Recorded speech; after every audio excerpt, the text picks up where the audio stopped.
Live. Thank you. Welcome to the regular meeting of the Tahoe Truckee Unified School District Board of Trustees. Today is December 15th, 2021, and besides other things, we're celebrating the white stuff outside. So if you could please join me in the Pledge of Allegiance. I pledge allegiance to the flag of the United States of America and to the republic for which it stands, one nation, under God, indivisible, with liberty and justice for all. Thank you. The board did meet in closed session this evening and took no reportable action in closed session. Superintendent Geisels, do we have any changes to this evening's agenda? No, President Zirk, we do not. Thank you. Would someone like to move approval of the agenda? I'll make a motion to approve the agenda as presented. I'll second. Oh, yay, forgot she was up there. All in favor? Aye. Aye. Aye. Aye. Aye. Thank you. Okay, the first item, I'm really short in this chair. The first item is public comment. So I appreciate some folks are here for public comment this evening. Let me talk about how our public comment process goes. We, at the beginning of our board meeting, allocate 30 minutes for public comment on anything that's not on this evening's agenda. If you want to talk about something that is on the agenda, we ask you to talk about it during that agenda item. Each person will have a maximum of 3 minutes to speak, and Joan Zappatini will be helping keep that timing, and will be running the timing on the board up here. So we will cut you off after 3 minutes. That's because we want to hear from as many people as we possibly can. This is not meant to be an interactive time, but rather a time for us to hear your public comment. So that means we as the board won't be responding back to you. If we don't get through all of the public comment in the 30 minutes, we will hold another public comment session at the end of the meeting after the board has done all of its business for the evening. I can't tell you exactly what time that's going to be, but it will be at the end of the meeting. So what I'm going to do is I have the public comment cards, and if any more come in, I'll get those. I'm just going to run through them as I have them, and I will call whoever's up first, and then I'll let the next person in line know that they're up next. That way we can go, if you get ready to speak, and we'll speak from this dais back here, and that way if you're ready to go after that person's time is over, or if they don't do their 3 minutes, we can get as many speakers in as we possibly can. So please be ready to talk. So we're going to go ahead and start public comment, and it is 5:33. So that means we'll end this portion of public comment at 6:03, and then if we need to do it later on, we will. So we're going to start with Gigi Greenberger. So Gigi, you're first up, and then Miriam Minnis is next. So Gigi, you have 3 minutes. Okay, thank you. Good afternoon, everyone. I just wanted to first of all, go over a couple of things on the PCOE letter that was sent to Gavin Newsom by Placer County. And it was signed by the Placer County Superintendent of Schools, 14 school district superintendents, and a charter school superintendent. Only 14 districts out of the 19 did not sign it.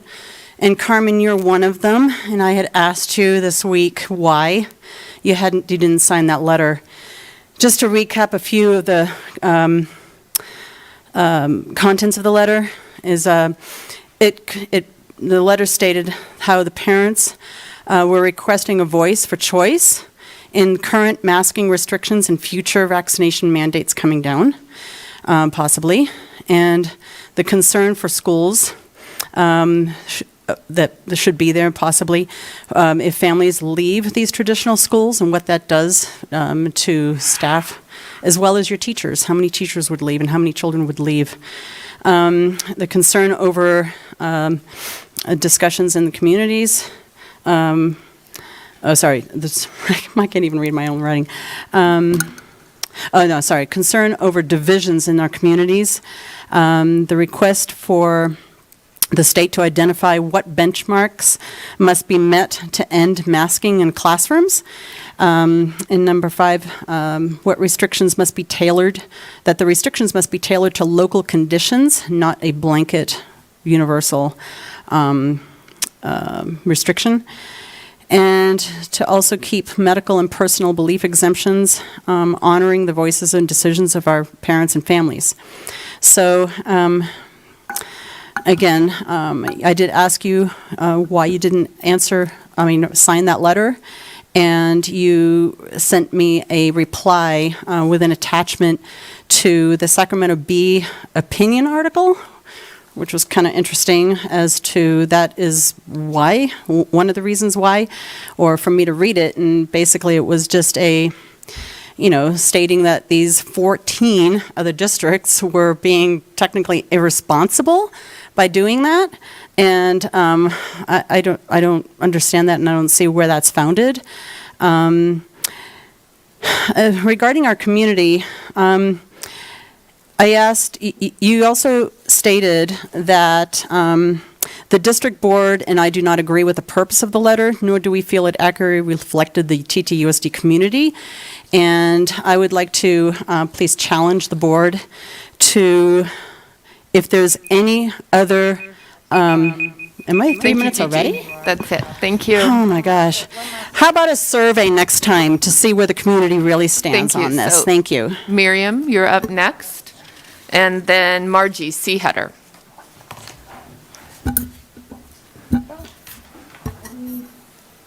Thank you very much. Yeah, that's great. Thank you. Hi, my name's Miriam Minnis. I've been a resident in the Truckee area for over 40 years.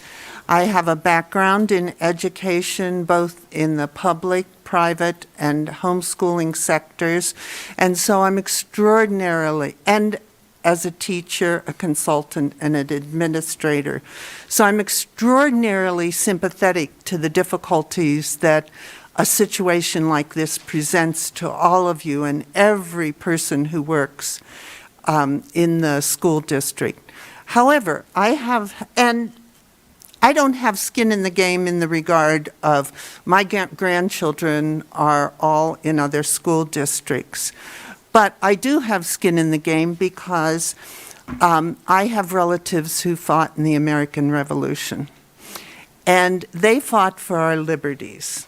And, this has been so difficult. The science has changed. But our policies haven't necessarily changed to keep up with the changes in what we know scientifically. And so I would encourage you to try to think in terms of the changes in science, what science has enabled us to see, and to think in terms of our liberties and what price we are paying for something that is debatable, and what are we sacrificing on behalf of safety. I further am concerned, I heard one principal say, and I may not have this totally right, that he had students in his school who would die if they got COVID. I'm very concerned about the liability that the district is incurring, knowing that there are students in that category and not offering them homebound education or strongly encouraging them to homeschool. That seems like just asking for trouble. And so maybe I didn't understand the whole thing, but I think it's really important for you to consider that and consider being more flexible with allowances with regard to vaccination, especially. Thank you very much. Thank you. Margie? And then next is Alan Simonich, does that sound right? Is there an Alan here? Okay. Okay, thank you. This is my religious exemption letter. please accept this letter as my formal request and right not to be vaccinated, wear a covering over my mouth and nose, and undergo regular testing. I sincerely profess that Jesus Christ died and was resurrected for me. I'm set apart through salvation and belong to the body of Christ. I'm a Christian and with true conviction know that God himself indwells in my physical body. Furthermore, I profess that the Holy Bible is a living Christ. The Holy Bible verses below I hold to be ethical and true. I wrote out 8, but here are 3. 1 Corinthians 6:19-20. Do you not know that your body is the temple of the Holy Spirit who is in you and whom you have received from God? You are not your own. You were bought at a price. Therefore, honor God with your body. In this verse, eating can be seen as any action. It's Romans 14:23. But whoever has doubts is condemned if he eats, because the eating is not from faith. For whatever does not proceed from faith is sin. And James 4:17, so whoever knows the right thing to do and fails to do it, for him it is sin. Covering any part of my face or body parts that God created for me to breathe freely is not law, but sin. I cannot participate in these California mandates without feeling coerced, fake, or that I'm lying to myself. Without violating my conscience, I'm willing to wear a mask that will leave my nose uncovered. I'm willing to self-quarantine if I have any flu-like symptoms, and I'm willing to take and record my temperature daily. The 7th Amendment of the U.S. Constitution, also called Title VII, prohibits employers from discriminating against employees based on race, color, religion, sex, or origin. The First Amendment of the United States and California Constitutions guarantees every American freedom of religion. The definition of religion is your own, and you can't be judged for what it is. It protects all aspects of religious observance, belief, and defines religion very broadly. Religion includes traditional and organized religions, but religious beliefs, also religious beliefs that are new, uncommon, not part of a formal church, or that seem illogical or unreasonable to others. An employee's belief, practice, or accommodation can be religious, even if it's affiliated with a group that does not espouse or recognize the individual's beliefs. Here are penalties for noncompliance. For intentional discrimination, employees may seek a jury trial, compensatory punitive damages according to the number of employees. TTUSD, 200 to 500 employees, the maximum would be $200,000. For over 500 employees, the maximum would be $300,000. Other remedies would include back pay, reinstatement, and retroactive seniority. I'm asking the board to please recognize my religious beliefs. Merry Christmas. Thank you, Margie. Thank you. Next is Alan. I'm sorry I butchered your last name, Alan. And Tony Lashbrook, you're after Alan.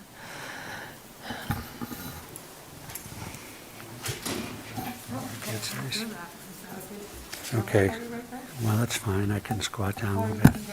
Okay, that's fine. Thanks. Hi, my name is Alan Schnobrick. Hi, Alan. I spent the last 40 years at the Trauma Center in Reno as one of the nursing administrators, and I oversaw trauma and internal medicine residents in their training. I trust that everyone on the board has received a video from Dr. Robert Malone. I'm not sure if you have. He pioneered the mRNA technology. And I was just wanting to know if you have received that video. No comment, okay. The only thing, there's just a few things that I just want to share about this. Of course, everyone has an opinion about getting the vaccine, and I am not anti-vaccine. As a matter of fact, there were quite a few vaccines I had to take in my responsibilities at the center at Renown. But the things that are important that Dr. Malone has brought to everyone's attention in this video is that the benefits do not outweigh the risks to children. they have a very adequate immune system, and they don't respond to bacterial infections and viruses the same way as adults do. And matter of fact, when you don't allow your child to play in the dirt and put things in their mouth that you would normally not want to do yourself, that's how they are able to build their immune system so they can fight infections as they become adults. The other thing that's important that Dr. Malone has brought to everyone's attention is that any damage that a child does receive after getting the vaccine, those damages are permanent. I think everyone has heard a lot of information about the cardiac risks to young people, especially teenagers. And once you have those injuries as a young adult, they either will create an issue where you cannot live out what would be considered a normal life expectancy. The other thing is that the testing has been far too inadequate on young children, and the push is just continuing to vaccinate and also continue to give young people boosters. Thank you, Alan. That's the end of your time. Thank you so much. Tony, and then Beverly S. is next. So Beverly, if you could be ready as soon as Tony's done.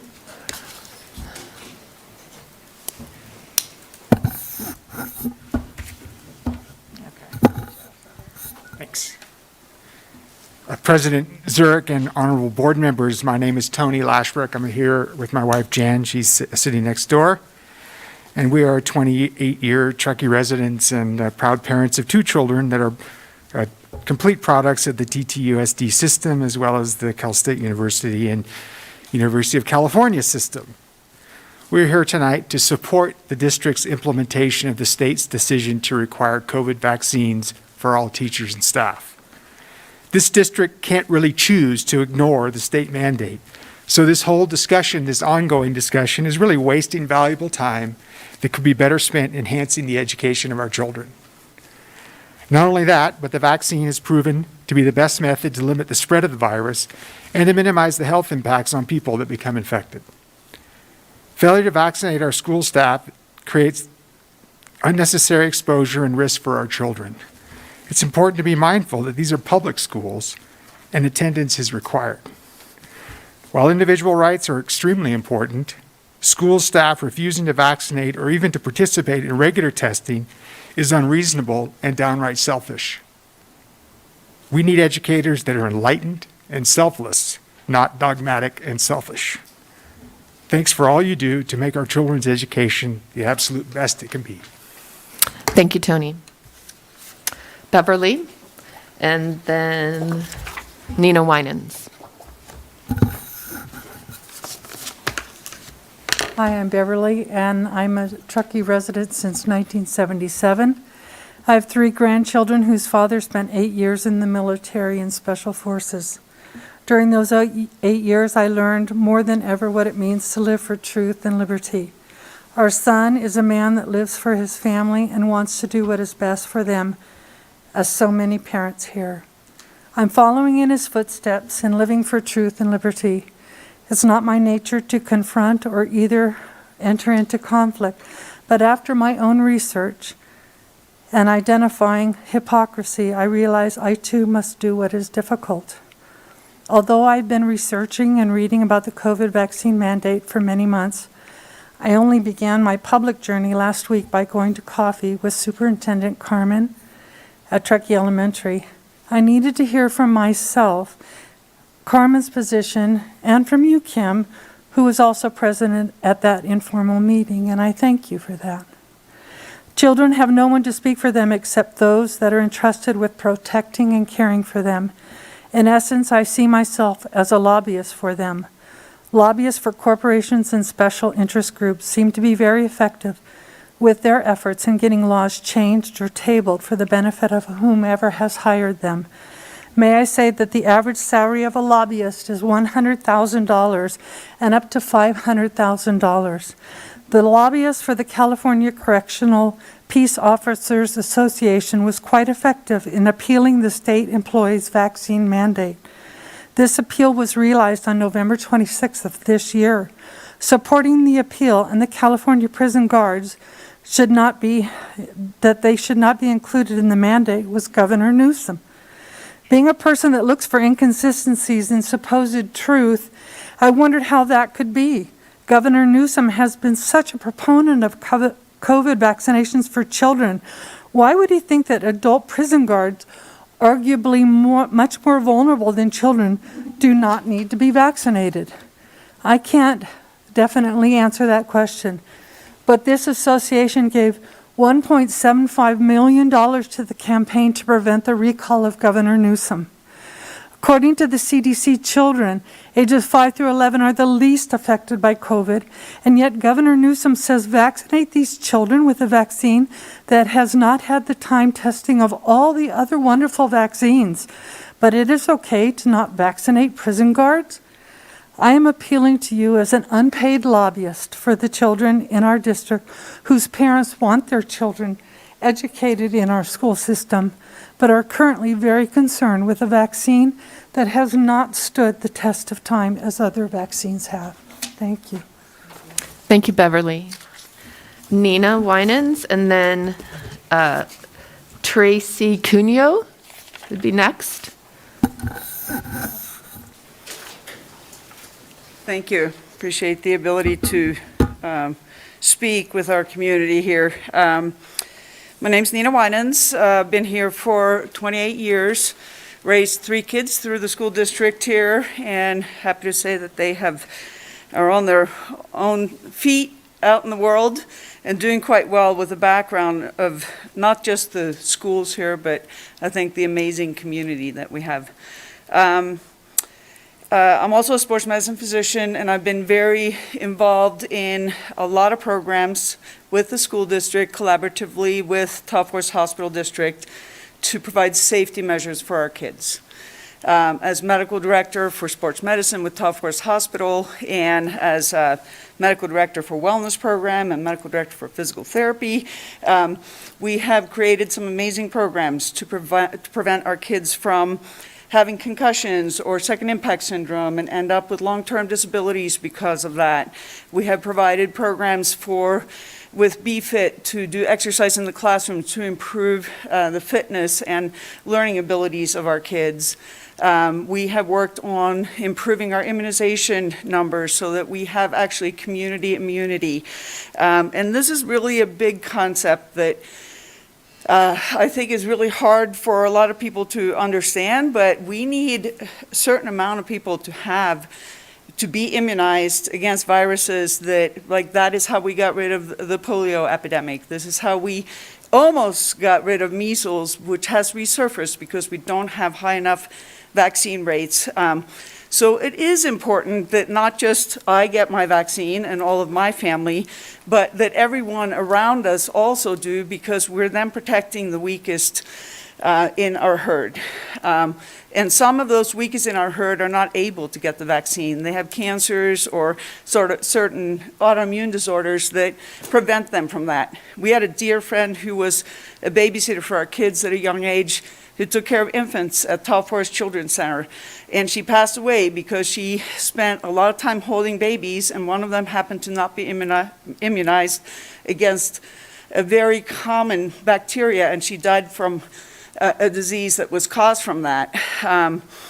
No fault of her own. So I just want to kind of speak to that we do know that the vaccines are safe. Several hundred million people in the world have received vaccines.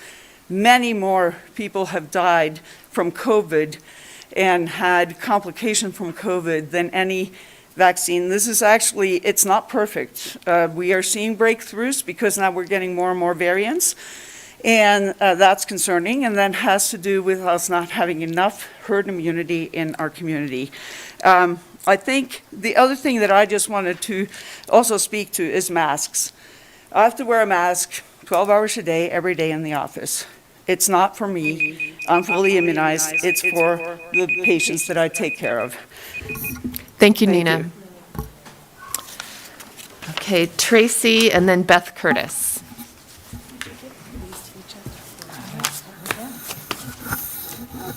Hi, my name is Tracy Cuneo. I've been in Truckee for 25 years. Thank you for the opportunity to address you. In the past, I've addressed the laws, that the mandate is not a law because Newsom, and I want to repeat it, Governor Newsom had an executive order, and it was good for 45 days. And after that, he had to address the legislature within 15 days to extend it. He's never done that. So when he says there's an executive order and a mandate, it's not legally, which is why you see a plethora of lawsuits all across the country against this, because it is not legal. There is no legal basis for this. In our town, the sheriffs has stated they will not enforce any entry into any businesses because they can't. There is no law. The policeman can't. The health department can't. In Nevada City, there's a Friar Tuck's as a restaurant, and the owner, Ken Page, decided to host 5 proms from that area. And the city came to him and said, we'll close you down, your restaurant, because the schools canceled them. The health department came, the liquor board said, we'll take away your license. The police came and said we'd escort them out. He said, okay, I understand. And he really didn't know what happened, but he knew there was no law. He held the 5 proms. There were no cases. Kids didn't get COVID. And absolutely nobody came to him. He's still there. There is no law. So we've sent to you previously all of the resolutions. There are now 21 California districts, school districts, that have passed resolutions saying that they will give their kids a choice to mandate to mask and to take vaccinations. And I would ask that you would give our children a choice. The breakthrough statistics are 76% of the people who've gotten Omicron are vaccinated. If in basic biology, my daughter, she's in college now, and she just said, I don't understand why people don't understand viruses. Viruses with biologically, viruses mutate, which we've seen, and they get more contagious, but they get less dangerous. I can't think of the word for that, which is why we're not seeing anybody die from Omicron. I don't know. In the U.S., I just heard recently that no one yet has died from Omicron. I haven't fact-checked that. According to the CDC, I handed you all a piece of paper that has, it's all CDC statistics and NIH statistics. The fatality rate for children from COVID this is 4 zeros, 0.00003%. And the state average for California on a 7-day rolling basis is 0% for fatality for kids. Thank you. Beth Curtis. And then after Beth Curtis is Richard Ludke. Hi, thank you. I spoke at a board meeting before and said I'm a Truckee resident and have lived in Truckee since 1999. And I have 2 children who went to the Truckee schools from kindergarten through senior year. So I wanted to thank the district for not signing on to the PCOE November 18th, 2021 letter to Governor Newsom. I have a lot of concerns with a lot of the things in that letter, and I'm just glad to see that the Truckee district recognized that there were some issues with this letter, and that the duty of the district is to keep the district as safe as possible for all kids. And when we talk about a choice, this isn't something that I talk about very often, but my younger daughter, her freshman year, had a cancer scare and had a tumor removed. She didn't have a choice. And I'm glad that she was able to go to school and be safe there. And so when we talk about healthy kids don't get COVID, it's important to remember that not all kids going to school are 100% healthy. They may have challenged immune systems. They may have issues going on, and they need to be able to go to school too and know that it's safe. So I just want to thank Truckee for signing the letter and for keeping our schools as safe as possible for all kids, not just the 100% healthy kids. Thank you. Thank you, Beth. Richard, and then Janet Kay. Hi, my name's Rich Ledke, and I'm a resident for about 25 years here. I wasn't born and raised in California. I was in Colorado, and I can still remember some of my best teachers. I even remember some teachers I feared. But being 55 years old now, too, I remembered them as, I feared them because they were so good, actually. They were good teachers. And, today, I fear for our children today. I don't have any, so I heard somebody talking about skin in the game. I mean, the only skin in the game I have is just looking at the children and their future. And I think of the fear that they've been led into. I think of the teachers that I have and the thoughts of the good teachers and the way I was raised. Some of these students aren't going to have that. We're losing good teachers today throughout the state, even within this district. And these students aren't going to know what they're missing, of course. If you took some of those good teachers out of my life away, I wouldn't know it. All I would know is I wouldn't know what I didn't know. But I get to know because I had these good teachers. And I think we're doing an extremely big disservice to our children today in a lot of different avenues. But most important, we're taking some good teachers out of their lives that they're going to never get that chance to have or to learn from. I don't disagree with science, but it's been 2 years and I do know the facts now. And looking at the facts, we can see what's really happening, and breakthrough cases or whatever you want to call them. I know a number of people with COVID right now, and they're fully vaccinated. I do know factually that there were a lot of deaths accounted towards COVID that were related to other things as well. I fear that if we ever really have a true pandemic, what it really will look like. But in that case, I do think that we're doing an extreme disservice to our children right now in many different avenues. And one is just we're gonna see in the future what these masks have done to them, what the fear of death is doing to them. And then, of course, taking good teachers out where they're not going to get that type of education that they should have, could have had. And we as adults, we need to look after our children in a way to take better care for them. So thank you. Thank you, Janet. And then we're right on our time right now, but I have Janet and Mark. And that will end public comment after Mark. I do want to take this opportunity to thank everyone for being here and thank everyone for the civility this evening. It's very much appreciated. So thank you. This community is diverse. I remember a back-to-school night, a statement was made, this district contains the lowest income and the highest income students in the state. This district has been provided a letter to sign that would allow for personal choice instead of imposing authoritarian mandates, including the experimental vaccine. It seems like a no-brainer to me, but I have been provided with an email from the superintendent to a resident in the community stating that, quote, I do not agree with the purpose of the letter, nor do we feel it accurately reflects the TTUSD community. My question is, how do you know that you reflect the TTUSD community?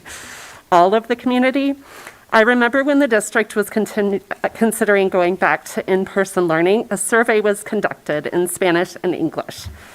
My guess is that parents and students do not know that some of their teachers have been terminated.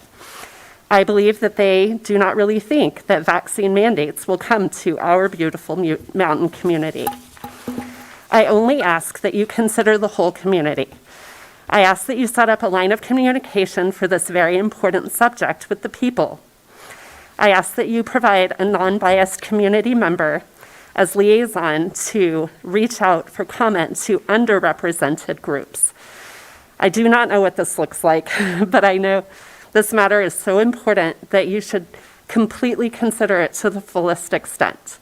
Just assuming that you will be able to force these mandates without consequence is irresponsible. These consequences will most definitely impact the children. The most obvious impact is financial. In the most low-income demographic in this state, you intend to impact them financially. Parents who refuse to let their children to be subjected to these mandates will have no resources for education and daily care. Be honest and upfront about the mandates you intend to impose on them, so they can seek resources from other providers. If you do not intend to consider any other alternative for the children who attend the schools in the district because of this bureaucratic nonsense, at least allow for the community members to prepare. Thank you, Janet. And Mark, you'll be the last public comment for now. Science of this. People are touching it, and they might have a cold, and I wouldn't want you to get a cold. Why would I touch it if I was concerned? Hi, my name is Mark. I have a 5-year-old who, I have chosen not to vaccinate because I don't see the need, and our family has a variety of health issues that, kind of make me not want to go down that path, especially knowing that COVID is not very dangerous for children. I've been incredibly concerned with the divisive nature of, the schools. And, this idea that if I were to put my daughter in school now as a 5-year-old, she would be in TK, that, she would, she'd be in the system. Now all of a sudden, next year comes around and there is a vaccine mandate and we are going to be forced to put her into, distance learning.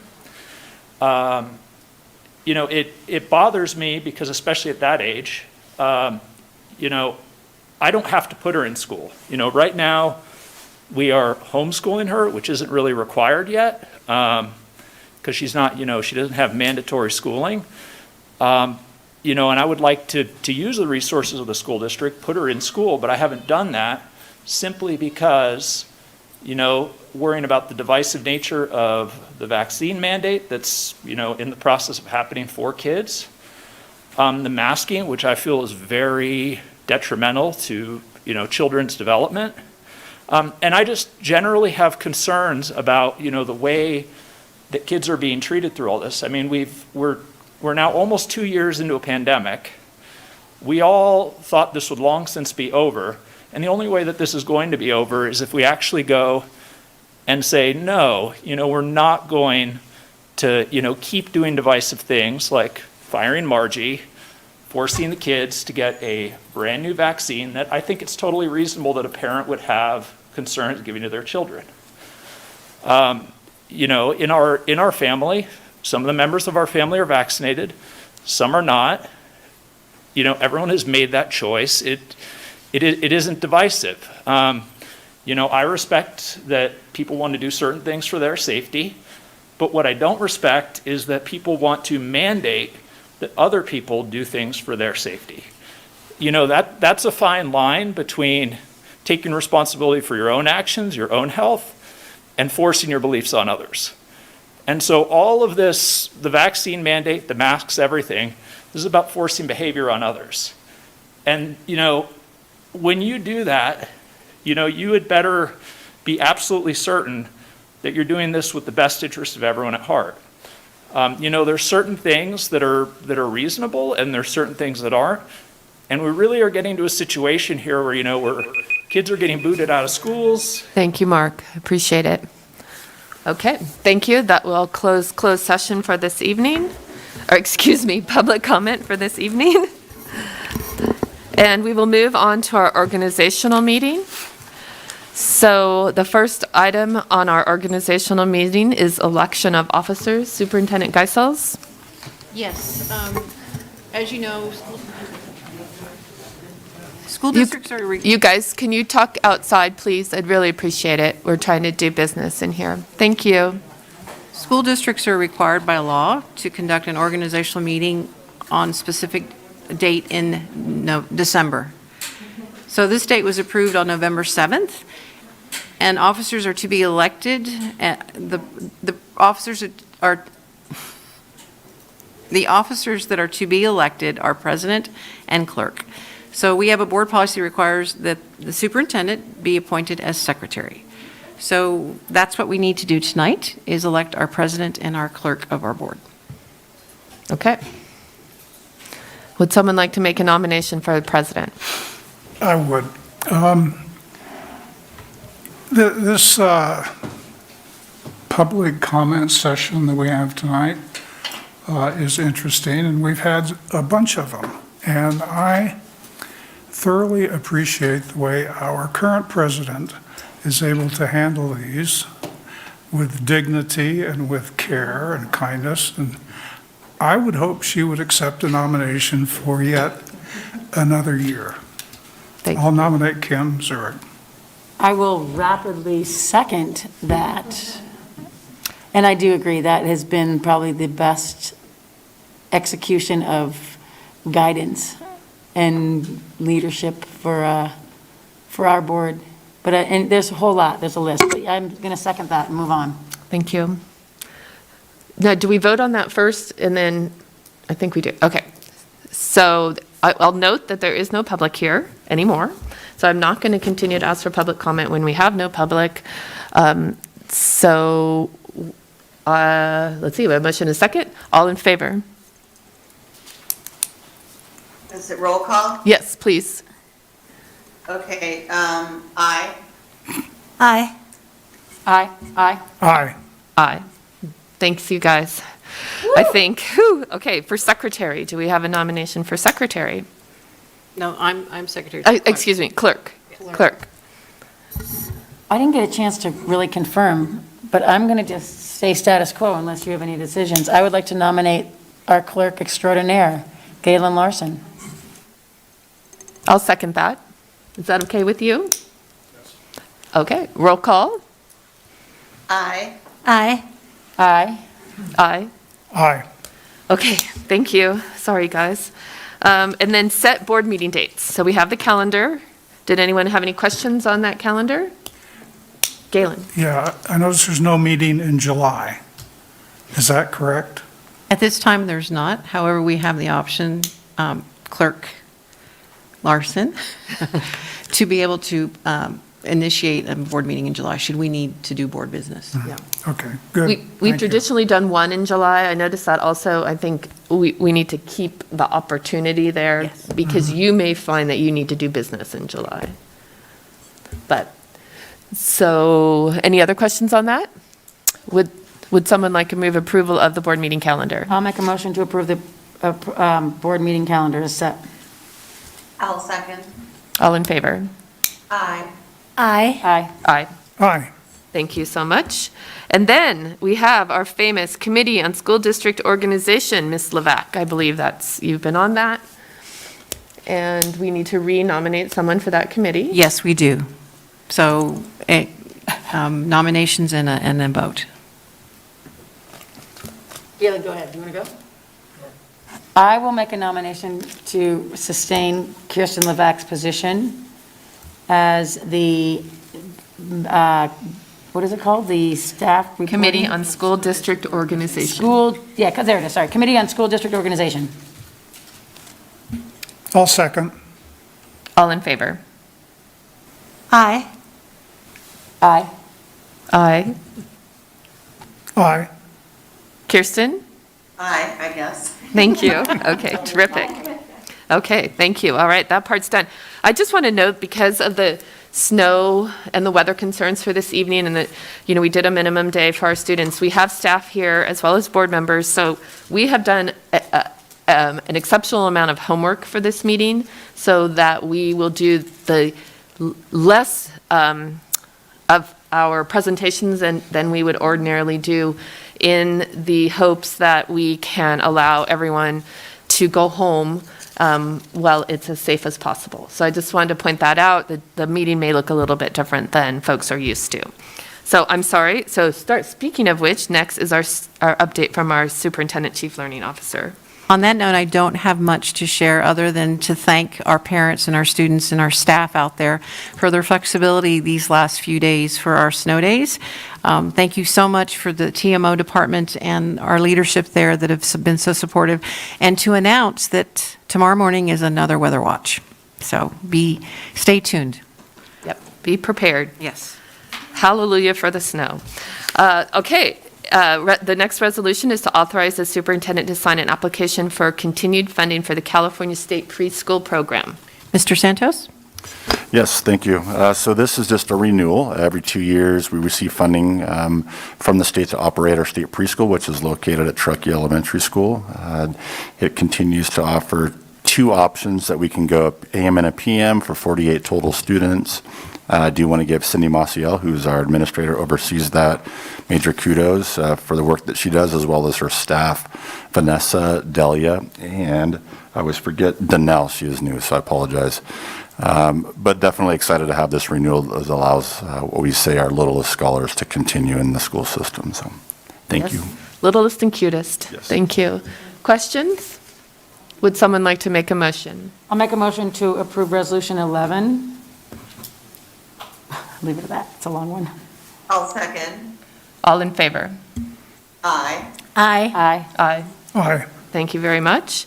Next is our Educator Effectiveness Grant Expenditure Plan.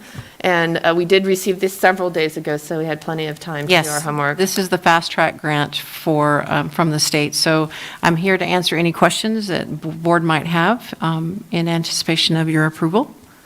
No, I'd just like to note that this is the second time we've talked about it. I know that it's had a lot of staff input, including our associations, and so while it was fast, it was well thought out, and I'd like to thank Valerie Simpson and her staff for all the work. I know it's collective group work, but I think Val spearheaded this.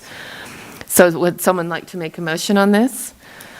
I will make a motion to approve Grant 12.1. I'll second. All in favor? Aye. Aye. Aye. Aye. Aye. Thank you.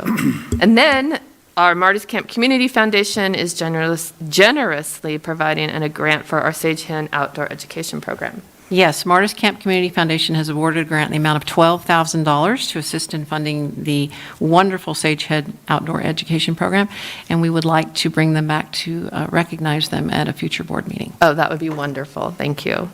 Any questions? Would someone like to make a motion? I will make a motion to approve the grant from Martis 12.2. I'll second. All in favor? Aye. Aye. Aye. Aye. Aye. Thank you. Next, we have a great item, which is to conclude the negotiations with our California School Educators Association, Employees Association, excuse me. So the first is an information item, that is the public disclosure that Todd, I believe, prepared on the financial aspect of the agreement, and then the next item is the agreement itself. Thank you. So this disclosure essentially shows what the fiscal impacts are of the negotiated agreement with CSEA. The agreement includes a 5% ongoing salary increase for that bargaining unit, as well as a $1,000 one-time payment, which will be prorated based on a scale. So essentially, if you're between 0.01 full-time equivalent to a 0.499 FTE, you'll receive half of that amount, $500, and that'll be distributed over 2 payments, one in January and one in June. And then if you're above 0.5 or above FTE, you will receive the full $1,000, again distributed over 2 payments. Total fiscal impact for the current year, which includes the one-time payment, is $974,000 roughly. The one-time payment, I should also mention, that will be covered with ESSER 3 funds. Year 2, the value of that is $645,000, and year 3 is $660,000. I should also note that The numbers in here for the budget revisions and everything else include all bargaining unit negotiated agreements, including management and the superintendent. So it is also aligned with our first interim report. Thank you, Todd. Okay, so now that was our information, and then next we move on to approving a tentative agreement. Does anyone have any questions on that? Would someone like to make a motion? I will make a motion to approve the tentative agreement with TTUSD and the CSEA. I'll second. All in favor? Aye. Aye. Aye. Aye. Aye. Thank you to our bargaining team. Thank you to Melissa and her team for making this happen. Congratulations. Yay. Earliest ever, I think, at least in my tenure around here. So great job.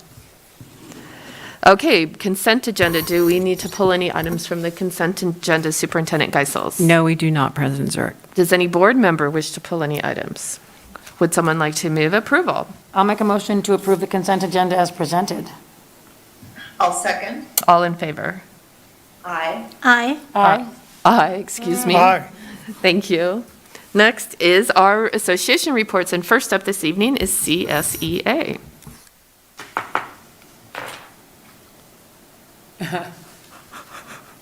Hi, can you guys hear me? Yes, we can. Okay, great. My husband had to set me up because my son's using my computer, so. And thank you for letting me thank you for letting me do this virtually instead of having to drive back into town. I appreciate that a lot. Hope everybody's well tonight and you guys all make it out of there safely as we finish this meeting up in a little bit. But I'm Melissa Cruz. If any of you out there don't know me, I'm the chapter president for CSEA. And I want to give you a quick update, what's been happening with all of us. And I have nothing but good things to say tonight, so that's amazing. First thing is, yes, we came to an agreement with the district in record time. It was pretty amazing, like half day, I believe. And we all really felt like we were on the same page with both sides, and it was quite delightful. My whole team felt like it was really, really productive, and everybody, all of us were on our best behavior. So that was great. And Todd just shared with you the outcome of that. So I won't take time to do that. I do want to thank TTEA for their support and encouragement in preparing for negotiations and their continued support. That we are a big, huge family in this district, and we're not a bunch of different groups that are at each other, against each other, but we're here to support each other, and I really appreciate them for that. The other thing is, I was told at our chapter meeting this month about a situation with one of our aides, and I won't go into detail, but the district has been really, really flexible working with this woman and creative to make sure she gets a full 8 hours of work in every day. And she just kind of wanted me to mention that and just give the appreciation for the district being so flexible with our classified employees and making sure they're getting what they need. I don't know if you guys noticed the roads out there this morning, but they're a little rough coming into work. Literally really rough. And when I got into the 2 parking lots I drive through during my morning route, they were so smooth and so cleared and so beautiful. I have to give a shout out to our maintenance department and the people out there plowing. They've been up and super early, so thank you, thank you, thank you. I did make a couple phone calls this morning to tell people that they just did an amazing job. And I got that from other, from TMO and different places. So happy with the way things were cleared. So thank you for that. My last shout out is to Cindy Friedley, Patty Veery, and HR. We've been getting really good feedback from new employees that have been hired that they have been told about CSEA and thoroughly informed about what it is, and they've signed up during the process of getting hired. And so we love that. It totally helps us build a strong group of wonderful people. And so I really appreciate our partnership that we have with the district and that you guys are super supportive of us, of our group and our chapter. So that's it for now. Happy holidays to everybody, and see you next year. Yeah, thank you so much, Melissa. And a shout out to our amazing bus drivers who I thought about today. I wouldn't want to chain up one of those buses. So next we have TTEA, and I believe we have Kate Teller with us. Yes, just checking. Can you hear me okay? Yes, we can. Great, thank you. Good evening. Thank you for the time to address the board and our community this evening, and I also appreciate the ability to do this from my home on the lakeside as well. For those of you whom I've not met yet, my name is Kate Teller. I'm the treasurer for TTEA and a secondary teacher and instructional coach in the district. When I sat down Sunday morning to write this address, I was happily gazing out the window, watching snow work its magic, wrapping the world in a blanket of white and silence, and forcing me, and I believe everyone else, to slow down a little bit from our frenetic pace. A snowstorm always fills me with gratitude. We find ourselves in the midst of a holiday season that often cultivates gratitude as well. Perhaps this year more than ever, as we're able to spend time with family and friends again. This pandemic is not over, but with safety precautions in place, we find ourselves in a better place than our last holiday season, with kids in school and lots of high quality learning and interaction in every classroom. Personally, I extend my gratitude to TTUSD for finding myself in this better place. Our board and district's leadership has resulted in early access to vaccinations, consistent mask requirements, frequent testing that allows students to continue coming to school after an exposure if they aren't ill, air filters in every classroom, and consistent and clear quarantine guidelines. When I speak to my colleagues and friends who teach around the country, I'm hard-pressed to find a district that matches safety protocols that TTUSD swiftly implemented. In addition, I commend Superintendent Geisels for not signing the letter sent to Governor Newsom by other superintendents in Placer County that pandered to a misinformed public, encouraged school boards and districts to break the law, and expose districts and their taxpayers to significant legal and monetary risk, and most importantly, threatens the safety of teachers and students. We have so much to be grateful for in our educational community. This fall, every educator was provided a new PC, Mac, or Chromebook. The work of our classified staff is amazing throughout the district. Our tech department continues to go above and beyond in their support of our students and teachers. Our nutrition department continues to support our families and students with free food, regardless of economic status. Our transportation department, in the face of staffing shortages, still provides safe, reliable rides in extremely challenging weather and traffic conditions. Speaking of classified educators, we were also pleased that their negotiations were settled quickly and in a way that values the vital work that they do. Finally, we just finished the week of the special educator. I would be remiss if I didn't mention all of our gratitude for our certificated and classified educators that work with some of our most vulnerable students. They consistently provide services that allow our students access to viable curricula that will help them thrive in the world. So, how fortunate are we? We have some snow, our educators and students feel safe and supported, and next week is winter break. I hope that we can all carry this gratitude with us into the new year and beyond. Thank you. Thank you, Kate. Very much appreciated. Okay. Next, we are going to make some personnel, or consider some personnel items that relate to the increases that the rest of the district got. And so the first of those is to approve proposed revisions to their certificated management job description. Sorry. Yes. We provided that job description to the board, so if you have any questions, Ms. Sabatini is here to answer them. Otherwise, we're seeking for your approval. So this is the specialist, right? This is the specialist, Program special specialist. education Correct. position. Any questions? Would someone like to make a motion? I'll make a motion to approve 17.1, the specialist special education job description. I'll second. All in favor? Aye. Aye. Aye. Aye. Aye. Thank you. Sorry, then we're moving on to the things that relate to everything else. I misspoke.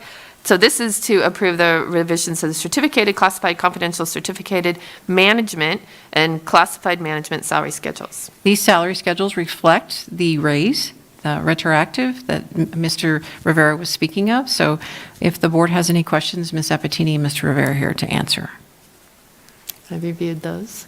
Okay, would someone like to make a motion? I'll make a motion to approve 17.2, certified, classified, confidential, and certificated management and classified management. This is just the big C. I'll second. All in favor? Aye. Aye. Aye. Aye. Aye. Great, thank you. And lastly, a similar situation for approving our Superintendent Chief Learning Officer's employment contract addendum, which is actually addressing, so I wrote this staff report with Todd's help and Joan's help, and this is addressing actually last year's increase that everyone received, that our Superintendent Chief Learning Officer has not yet received, and this year's increase, as well as extending her contract for an additional year, which she graciously agreed to do. So, yeah, that's what this is doing. Any questions on that? Would someone like to make a motion? I'll thank you for your efforts on that and make a motion to approve 17.2, Superintendent Chief Learning Officer's employment contract addendum. 17.3. 17.3. Yeah. Thank you. Okay, I'll second. All in favor? Aye. Aye. Aye. Aye. Aye. Thank you so much. Thank you. But bam, just keep moving on. Don't say anything else. Next, we have business services, the first of which is facilities, and this is pretty exciting. This is the architect contract for the Alder Creek Middle School Wellness Center project. Yes, we're really excited about this. So if you have any questions for Mr. Rivera, he's happy to answer them. No, this came off of the group of architects that we previously approved, so that's great and super excited for this project. Any questions? Would someone like to make a motion? I'll make a motion to approve 18.1 and also very excited to have this moving on. Oh, this is thrilling. Such great news. And with that, I'll second. All in favor? Aye. Aye. Aye. Aye. Aye.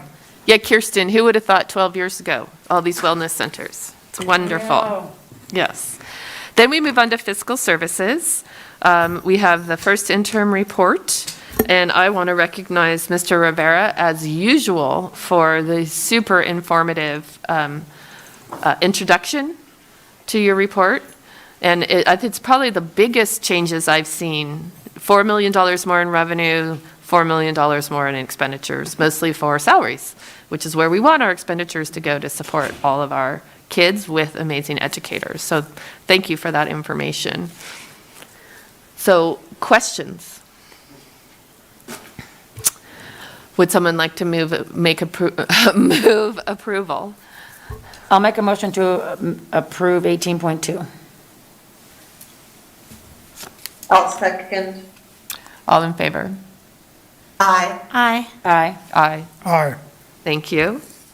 Lastly, the 2021 Measure AA Annual Financial Report. And I know we got a little delayed on this, but do you want to talk just very briefly on this item? Todd? Yes, thank you. So this is a requirement of Government Code Section 50075, and it's regarding special parcel taxes and reporting out the annual revenues and expenditures.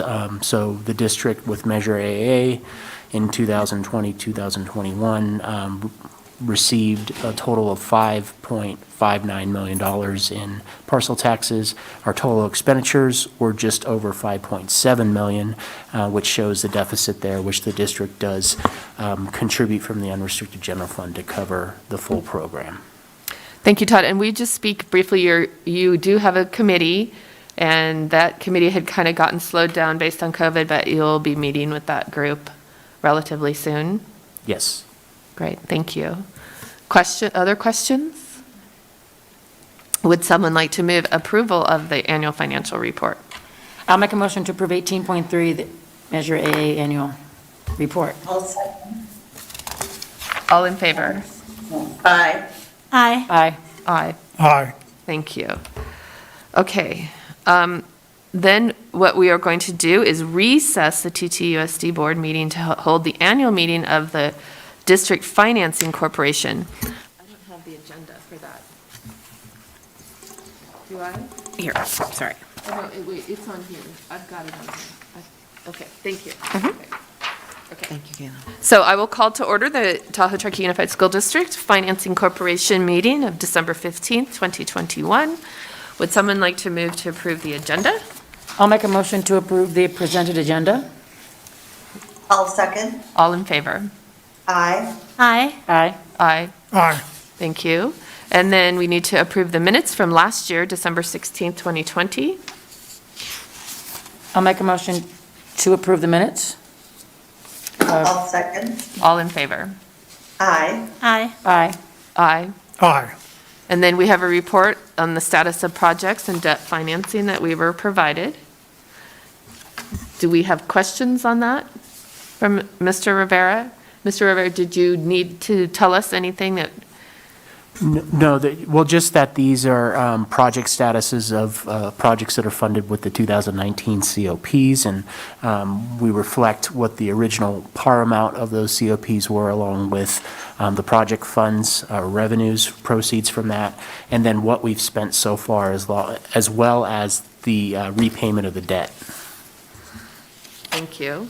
Dee Dee, do you have a question? I just need the number that I'm going to approve because I don't have the agenda. When you get Yes, there. it is number 4. Okay. I will make a motion to approve item 4 on the Financing Corporation. Report on status of projects. Thank you. Yep. I don't have it. Report on status of projects. Okay, and on that, I will second. All in favor? Aye. Aye. Aye. Aye. Aye. Okay.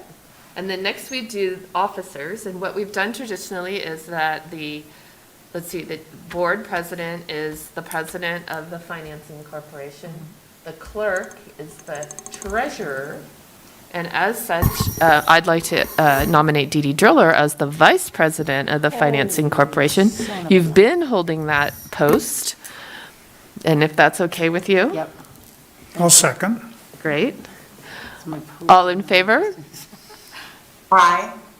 Aye. Aye. Aye. Aye. My only claim to fame. Terrific. And we have no public for public comments and no other business, so we will adjourn the Financing Corporation meeting and move into board, back to, I'll reopen the Tahoe Truckee Unified School District meeting. And then we are going to speak briefly about the revision of the Tahoe Truckee Unified School District Strategic Plan. Superintendent Geisels? Yes, initially we had planned for the firm Living Strategies to come and do a presentation. They were going to be here virtually, but due to connectivity issues and whatnot, they'll be back January 5th. So we will have them coming on the 5th, so you can meet them then. Thank you. Great. And then brief comments of board members. Ms. Levac? No, I don't have any comments tonight. Thank you. Ms. Hennessy? Let's see. I wanted to say, I think you said you were thinking of the bus drivers. Sorry. You mentioned you were thinking about the bus drivers. So last night, I was remembering with my daughter about when Facilities was on the roof of, I think it was the North Tahoe Middle School with snow blowers and a couple years back. And I was just thinking, oh my gosh, I hope that they're okay. I was like, middle of the night follow up in my conversation with my daughter thinking, I hope that, they're warm. I hope that they're okay driving to the school site. So much appreciation to everyone who preps the schools to open or gives us guidance that they shouldn't be open because they are working while we are sleeping. So I just wanted to give them a shout out too. And then I wanted to also appreciate, I think it was in Ms. Geisel's update, Jeff, I think you gave the kind of overview of, celebrating the week of the special educators, did I say that right? I just wanted to also just publicly acknowledge them. There's, not in my immediate circle of friends, but in my community, there are a few of our district parents that are, benefiting from that program, and there's never, ever, ever anything negative to say, ever. Even during COVID, they were always so appreciative that the educators would even, in some cases, go to the home. So I just wanted to acknowledge that and just thank them for that. Thank you. I'm going to do, this is so funny, but I'm doing a shout out to the bus drivers as well. I made a phone call today just for a ski team at Diamond Peak, and I am over in Incline, and I never called Incline. I just called TTUSD, and they were open. And I'm like, stunning, so we're going. And so one of my coaches went by Incline, and they're like, they're not open. I'm like, what? So hats off to you guys, because I didn't even call. I just figured Incline, we have so much more snow over here. But I did laugh, because I was like, you guys sent it. But anyway, I did get a chuckle out of it. Just, I know they were working hard, but anyway. Thank you. It seems like I reported on this, but I guess I didn't. I've gone to a couple of school visits, the most recent being Truckee L. I guess that was since our last meeting. It's so fun to see the kids. It's the best ever. I miss the kids, and got to talk to some parents and grandparents like we heard tonight. And I also want to, since we're acknowledging Nanette Rondeau in the background, is the goddess of safety for all transportation. And I want to acknowledge her and the fact that she's up at all hours of the night, including Superintendent Geisels, Mr. Hilton, Todd, I'm sure, are, let's see, the folks who we ask how much snow there is, who am I missing? Like Ms. Zapatini.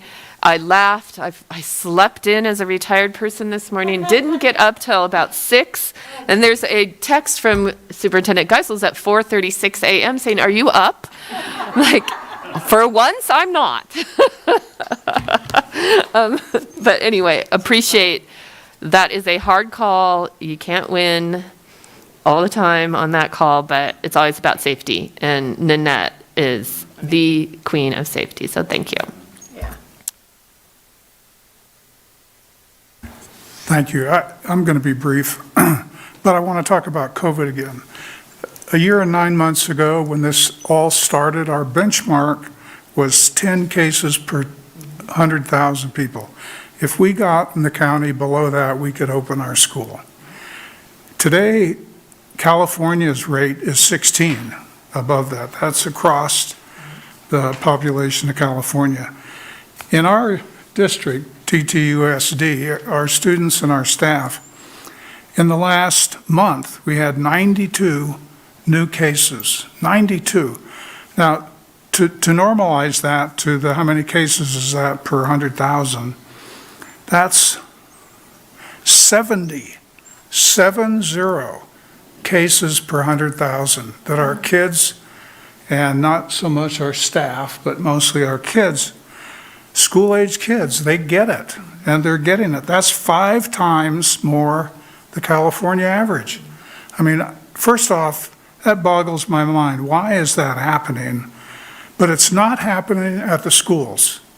I've talked to Jeff about this, and the nurses, every case that comes up, they trace them back to where do you think you got exposed?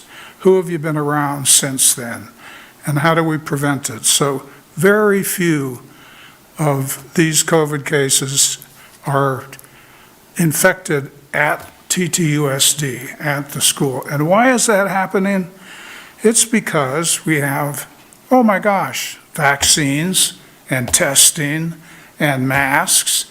And why do we do this? We do this because we got incentivized by all of our parents. We want our kids back in school. We want our kids in in-person school. And by golly, we're keeping them here in school. And yeah, you may not like some of the requirements, like, oh my gosh, wear a mask, or get vaccinated or get tested. But that's what it takes. And that's what we're doing. And the kids are in school in person with a rate of 70 per 100,000 per day. which is like 5 times the California average. And you parents out there who are letting your kids get infected, I'm not sure what you're doing. You might do a survey of your procedures and your protocols. These protocols work, and we're going to continue with them. Thank you, Galen. And with that, we're adjourned. You guys.